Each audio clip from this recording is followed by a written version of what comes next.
I might be shouting, my ears are still very much blocked.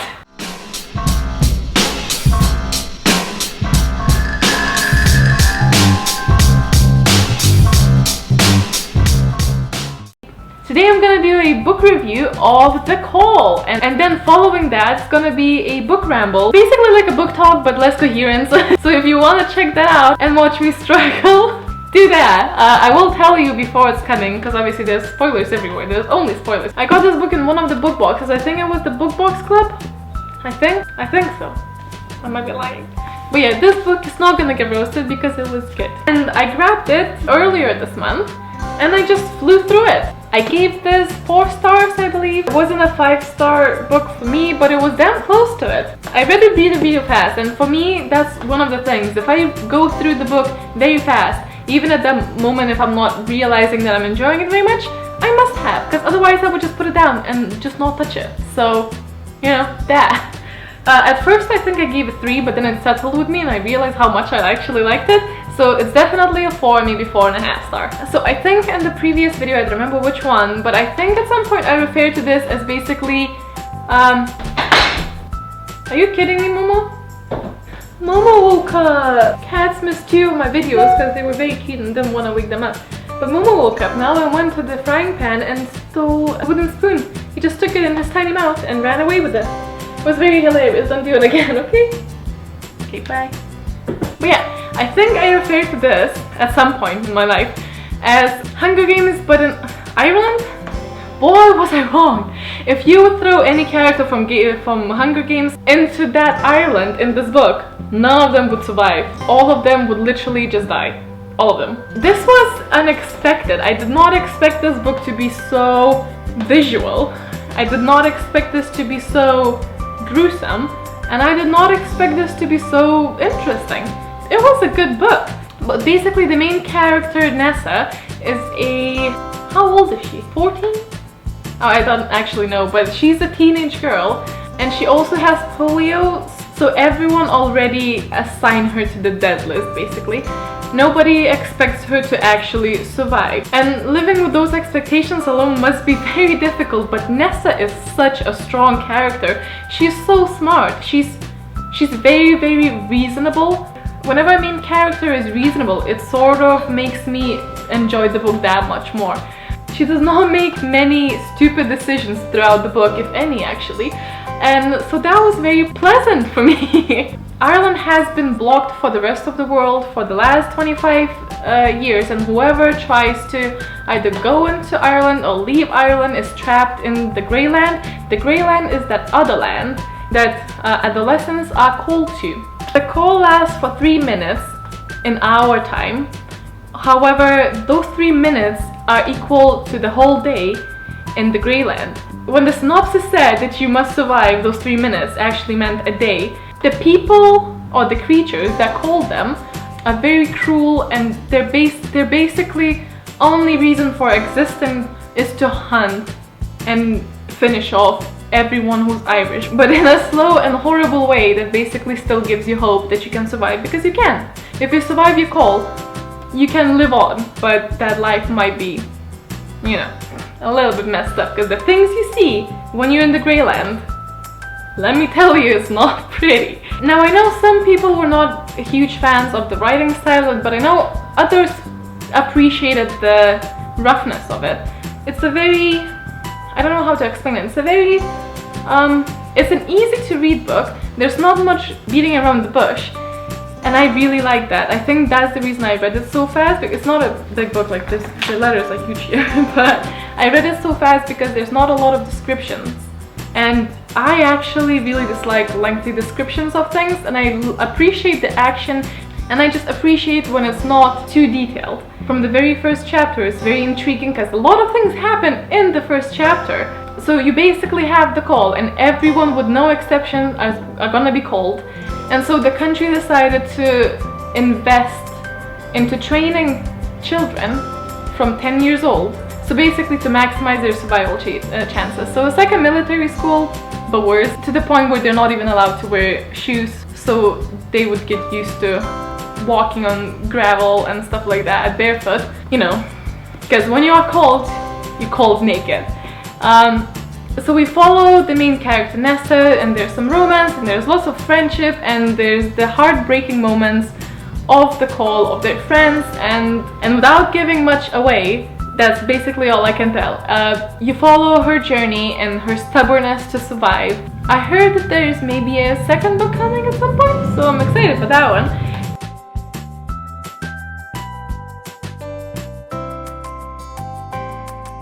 Yeah.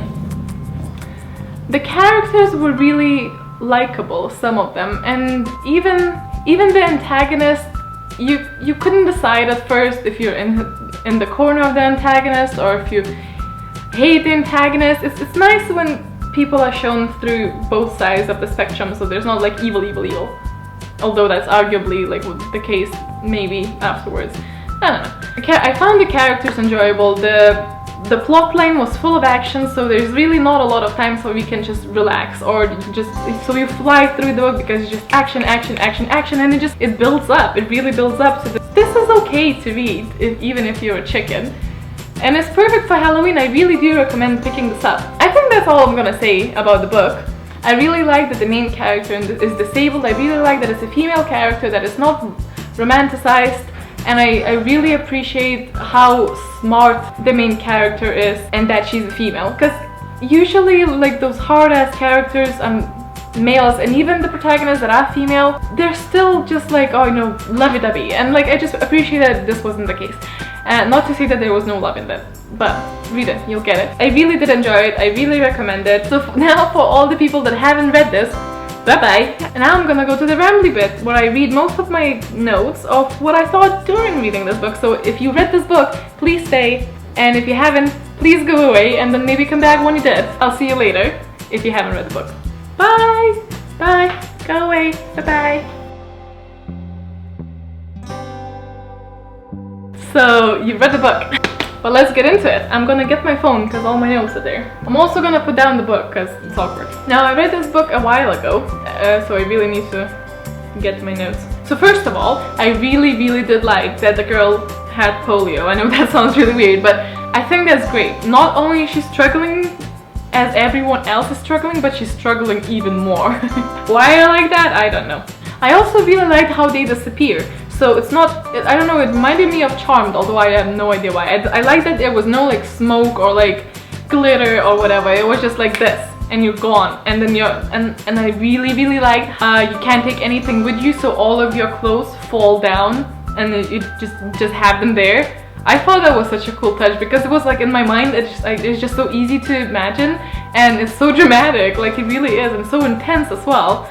And then those 3 minutes and 4 seconds that you're waiting for them to come back, everyone has like watches and they're counting, and it's just much better than waiting the actual day. But also the day was obviously necessary, because otherwise those 3 minutes, like, you know, you can just hide for those 3 minutes. I think they're pronounced Shida, although when I was reading it, I should probably make a video at some point. Names I mispronounced until I heard someone else saying that. So yeah, I think it's Shida, the evil creatures. Although, are they evil? I mean, wouldn't you be evil if you've been stuck there, and literally the only thing that kept you happy or that gave you pleasure was hunting those people that put you there in that miserable land that sounds like literally depression. If you materialize depression, like, that's how I imagine that land is how depression looks like. So wouldn't you resent the people that put you there? Wouldn't you try to revenge them? But what didn't make sense to me is if you want to actually make sure that they're dead, but you also want to do it in like a crueler way, why do you only call them once? What's the rule here? If you're called and then you survive, why is it that there's no chance that you're gonna be called again? Or is it just something not mentioned? Like, you know, like the babies, like they didn't mention that the babies sometimes get called, or that elderly are sometimes called. Oh, why? I suppose otherwise there wouldn't be that hope that people cling to, and it wouldn't be as fun for them to hunt them if there wasn't like a chance of them escaping, and because then they would just give up, I suppose, and then they wouldn't fight. Maybe they call them only once because I suppose it's only easier for them to call people if they're still teenagers. Maybe when they come out, they're so changed because of all the horrible things they've seen. They don't really count as children anymore, because you are forced to mature if you've seen those things. a child has this innocence about it, and obviously if you come back from that, there's not much of that left, is there? So maybe that explains why they only call them once.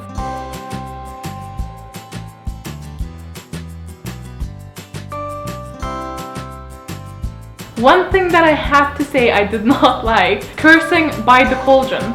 Now I found this in a few books actually. Akamath actually has that as well, but it's natural there in the A Court of Mist and Fury. But in this book, I mean, those are teenagers. I don't care what sort of land this is. No child or teenager would say by the cauldron. It's such an old-fashioned thing to say. Nobody would ever say that. It's not a curse word. And it's not like the book didn't use actual curse words. I'm fairly certain there was like a fuck or shit or whatever. Maybe not fuck, maybe shit. But by the cauldron, no one says that. No one young says that. And every time I read it, it felt so unnatural. I actually got really pissed off because it got me out of, because I would be really into it, and then I would read someone like Megan say, by the cauldron, Nessa, and I'm just like, now I imagined you like, you know, with like a stick being about the cauldron. No one says that. Did I say that? And then no one says that. And then one of my notes says, I think the fairies will find a way in their world. I was right. So when we went into the Grey Land and there's creatures made of people, I was so confused because first of all, I didn't get it. I mean, I got the people image, which is terrifying by the way, but if they call you and they always return your body, no matter if it's damaged or not, or if you're alive, if you're dead, they still return it. Where are those people coming from? And like, how are they there? But yeah, I was happy that they explained that was due to the people flying in or out of Ireland when the shielding thing happened. But then like, do they breed? Do those creatures, can they actually have sex? How does the reproduction system work? I mean, those were humans that you turn into whatever, like spiders, and stretch their skin and minimize, maximize, and like shape-shift their body. Surely they are not able to give birth to anyone anymore because they're so damaged. How do they reproduce?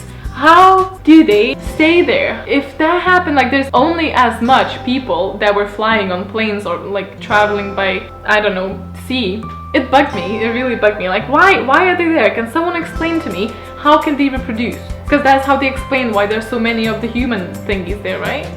I was also wondering, why do they only call them for a day? Is that, does calling require them to use lots of their magic?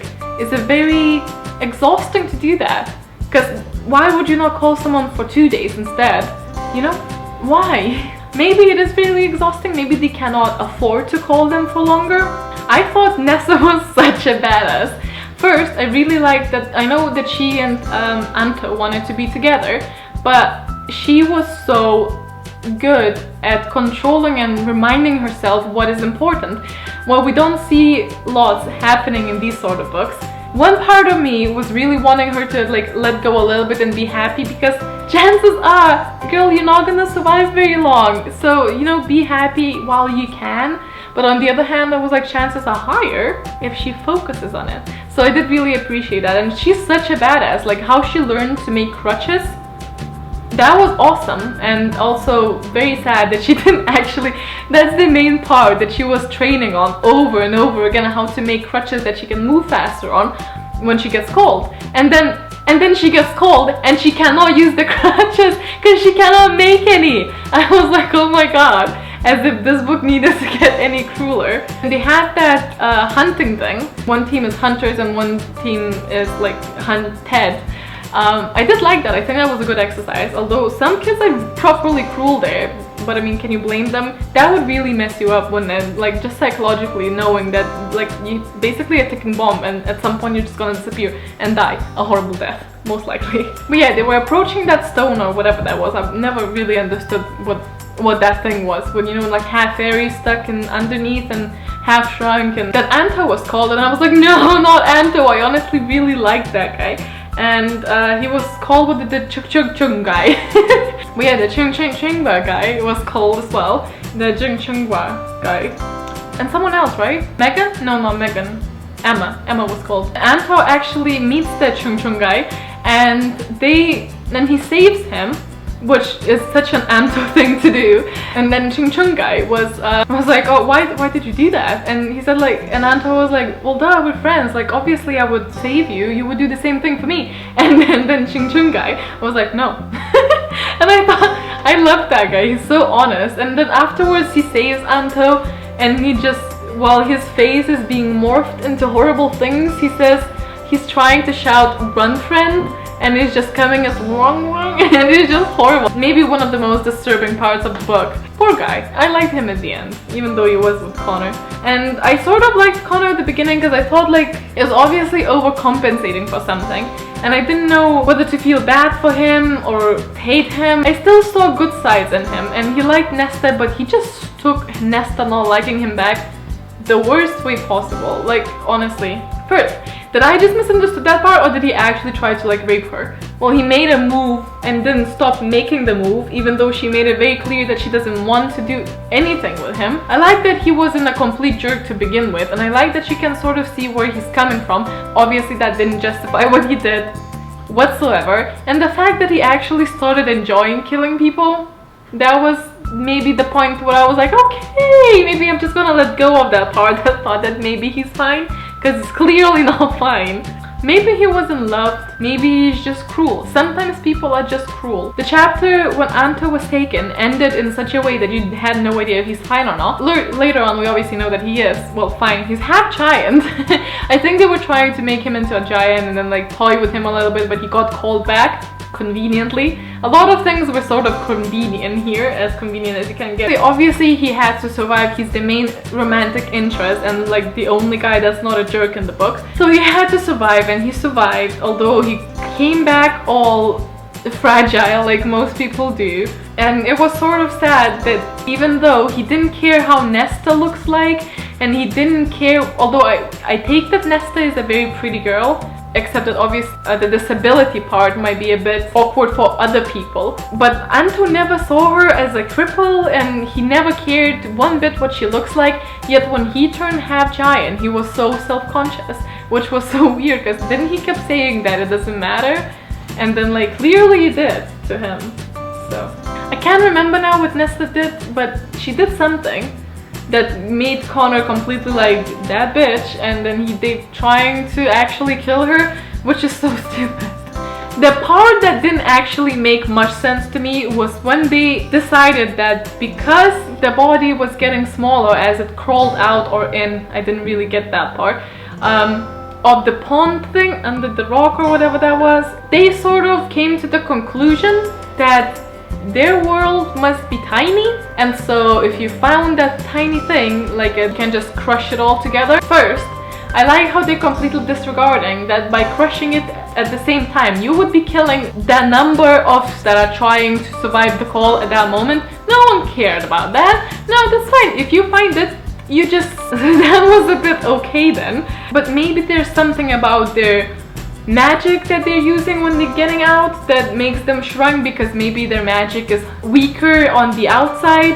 Maybe their magic is weaker on top, like in Ireland, than it is in their world, and maybe the power of magic influences their body size. No one considers stuff like that. I'm not saying that that's like logical or anything, but I'm just saying as an example, no one considers that. Everyone just instantly thinks, oh, so their world must be tiny.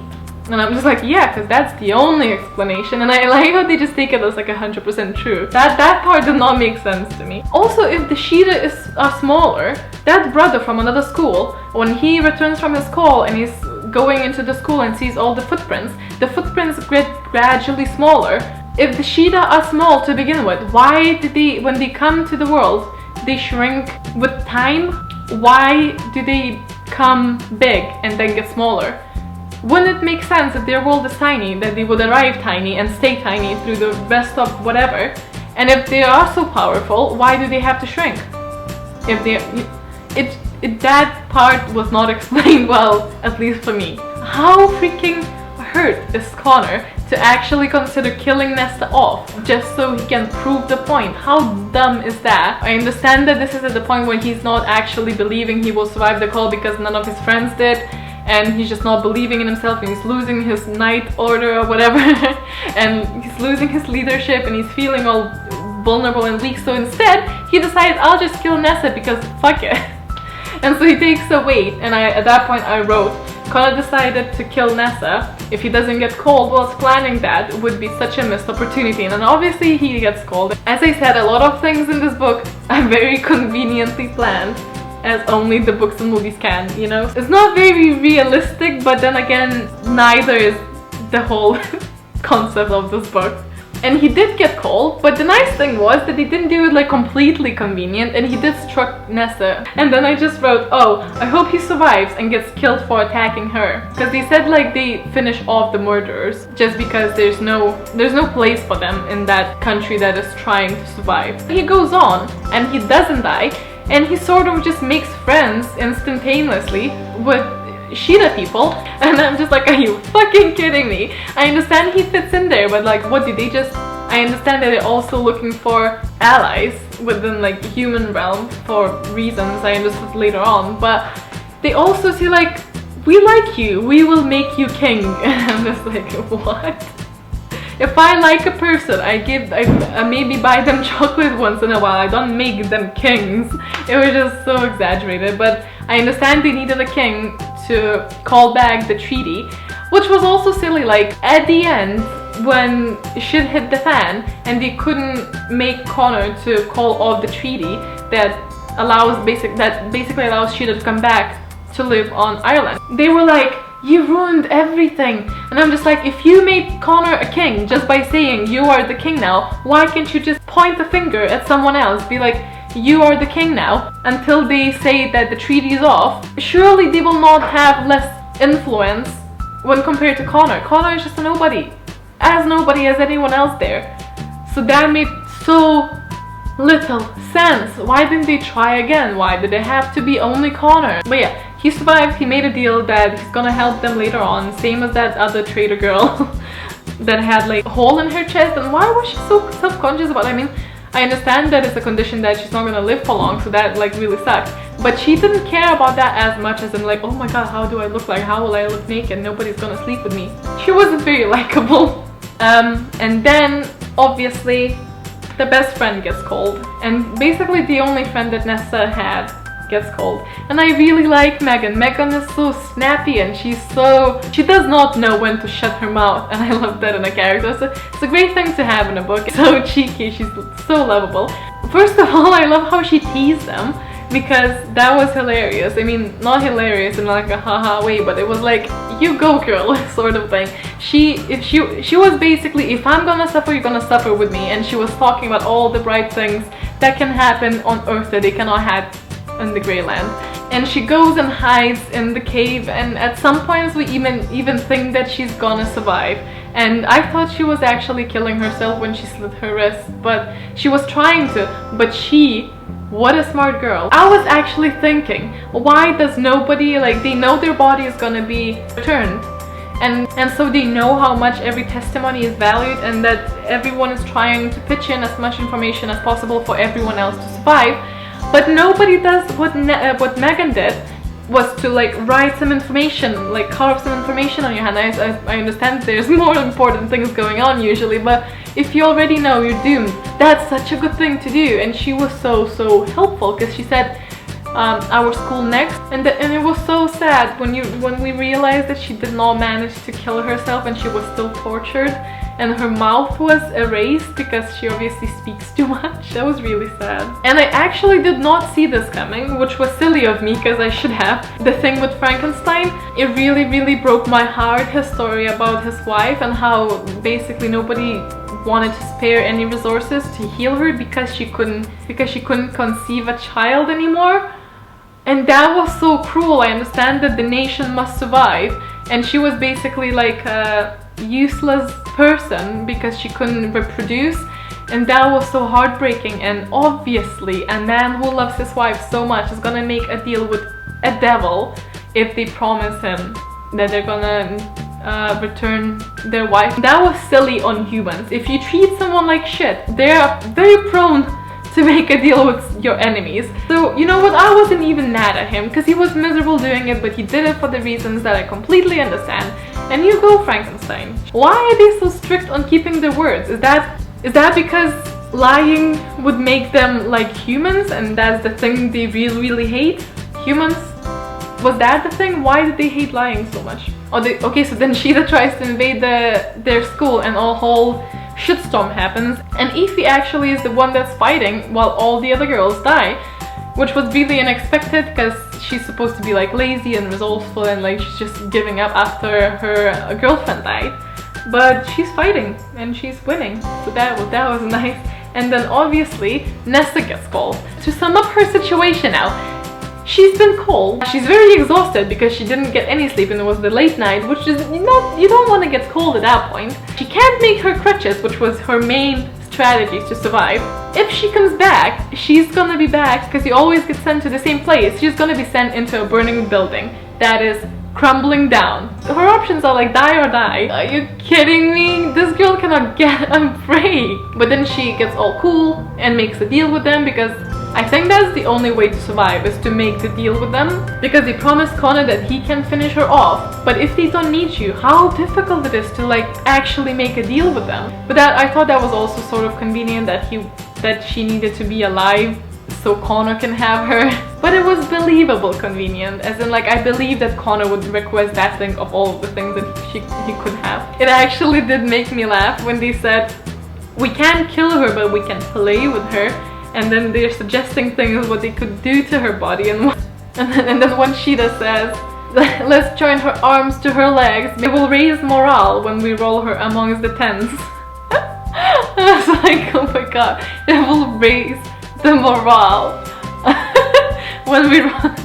I don't know, I just found that very funny that they care about the morale. And this, you know how I mentioned that no young person is gonna curse that way? This bit really annoyed me because it really made that part of the story, which was important part, really unbelievable, because Nessa cries, and I quote now, "Crom take you all," she cries. "Luck curse you, Dagda reject you." Who speaks that way? Nobody. Okay, so Nessa comes back because she made a deal to like coat herself in fire resistant cream or whatever, and she comes back, and I actually really laughed so hard when Nabil and Taft both start naked apart from their boots, striding across the car park. They have armed themselves with the late Private Madigan's weapons, and every bullet finds a target. I just imagine that scene, both of them running naked with shotguns, shooting Sheila. It's funny, I love that bit. Then Nessa pretends that she wants to do that and then hugs him and falls back into the flames, and I thought that bit was brilliant because obviously he burned and she didn't, and I thought it was just very well made. I loved that bit. After that, all the Sheeta is just like, no, we're doomed now because the king did not announce the treaty's end, and I'm just like, what? So because it just sort of skips to the next chapter and like everyone's like after the battle and sitting in the Great Hall. I'm sure it's not called Great Hall, I'm just thinking about Hogwarts now.